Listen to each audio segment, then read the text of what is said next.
Magandang balita naman, umpisa sa Miyerkules, maglalabas na ang New Zealand ng Working Holiday Visa para sa mga Pinoy. Ibig sabihin, papayagang magtrabaho o mag-aral ang turista habang nagbabakasyon sa loob ng hanggang 1 taon. Magbabandila si Jenny Reyes. Malaparaisong kabundukan at tanawin.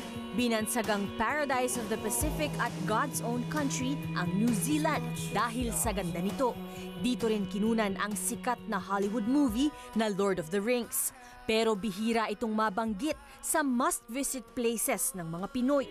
Ngayon, may panibagong pagkakataon ng mga Pilipino na mamasyal at kilalanin ang kultura ng New Zealand. At ang bonus, pwede pang magtrabaho habang ginagawa ito. Umpisa February 5, mag-i-issue na ang New Zealand ng Working Holiday Visa para sa 100 Pinoy kada taon.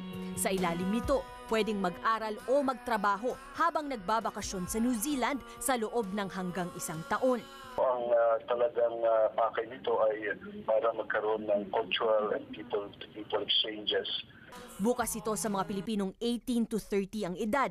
Kailangang magpakita ng round-trip ticket to New Zealand o di kaya ay sapat na pondong pambili nito. Kailangan din ng 4,200 New Zealand dollars o humigit kumulang 155,000 pesos bilang patunay na kayang pondohan ng turista ang kanyang bakasyon. Kadalasan itong inaalok sa mga backpacker na gustong kumita ng dagdag na panggastos habang nagbabakasyon. Bagamat bukas sa pagkakataon na gawing permanenteng trabaho, nagbabala ang DFA na hindi ito dapat tingnan bilang isang job opportunity. Yung pagtrabaho doon is only one way of trying to learn the culture. Ang interesadong aplikante ay pwedeng mag-log on sa website ng New Zealand Immigration. Para sa Bandila, Jenny Reyes.